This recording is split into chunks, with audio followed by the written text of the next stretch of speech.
Now, let's extend that one stage further.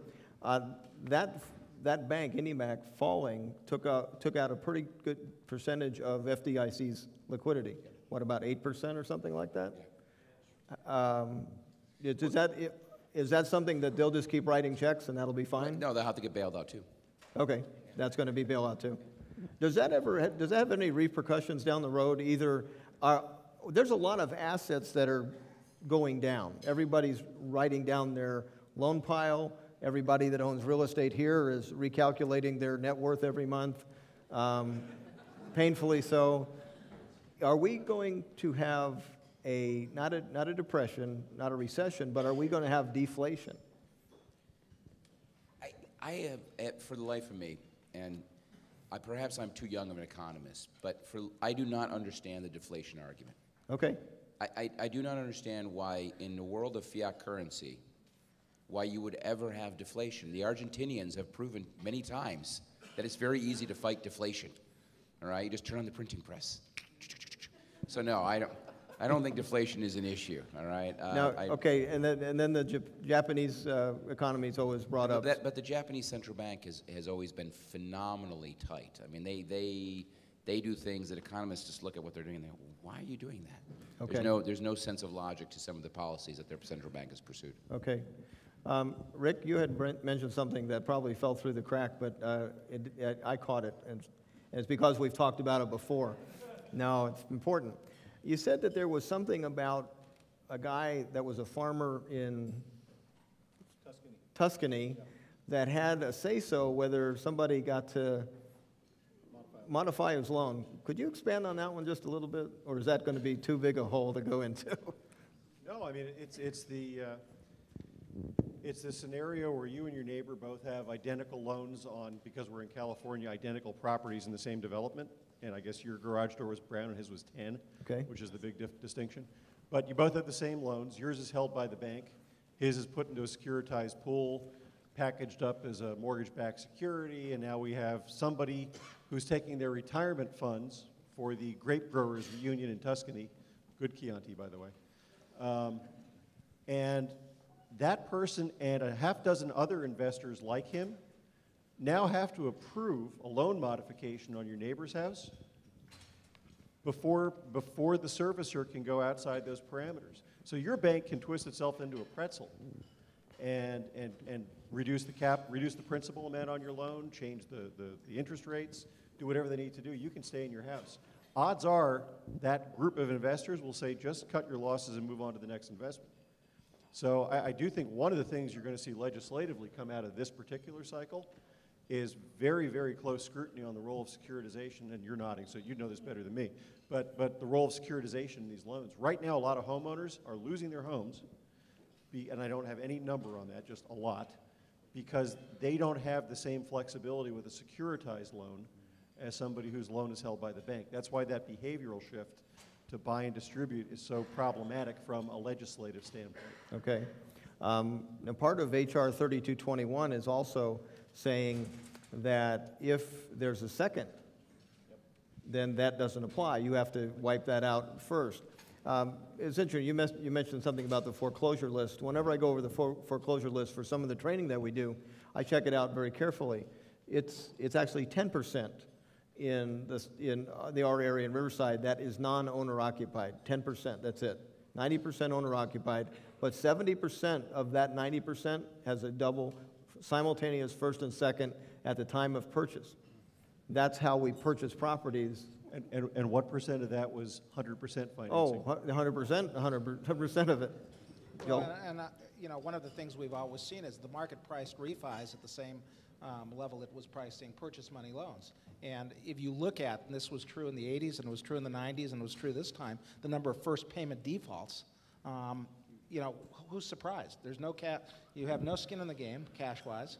You get a refi, your credit's already bad. What is the threat? It's a moral threat, and the moral threat doesn't make any sense. Now, the good news is, if you really look at it, you can argue that there's probably 1.5 million homeowners in California who are underwater. Yet the debate on foreclosure, at least for the next couple of years, I think we'd all say somewhere between 400,000 and 500,000. So 2 out of 3, despite the fact that it makes no economic sense, will stay in their homes. And, you know, again, what happens if you really change the equation? And instead of, you know, I'm less concerned about the ARM rates and the setbacks. I'm more concerned about how far prices drop, because that's going to be a much stronger determinant of how many people walk from their homes, frankly, than the resets. Well, and not only that, Christopher, the unemployment rate is probably not, it's not peaked yet. It's probably going to head back. Not even close. Okay, if it's not even close, then some of those decisions get forced, and you're in a position of non-equity, then you don't have a choice. You're leaving for Utah, where we're actually hanging drywall still, and all of a sudden, you got to go. So that's an added problem. Anna Maria, you had said, it was interesting, and somebody else just brought it up, that the now part of the lending business is being very cautious and restrictive and reining in everything. Doesn't that happen every time we go through one of these? Weren't we generous up until, let's say, '89, and then we went, oh my goodness, and then the '90s, did it get more restrictive as well? Okay. I think a lot of it has to do with just governmental agencies in general wind up having a knee-jerk reaction to what happens, and then we see a bunch of laws that get drafted and put into place, and then we have laws that we can't really comply with, or like you were saying on the Fannie Mae guidelines and the raising of the loan limits and that sort of thing, and you just, it's great because they want to protect the industry, but then you can't really do anything about it. So I do see that does happen quite often. You know? Now, you said you didn't think this would happen again.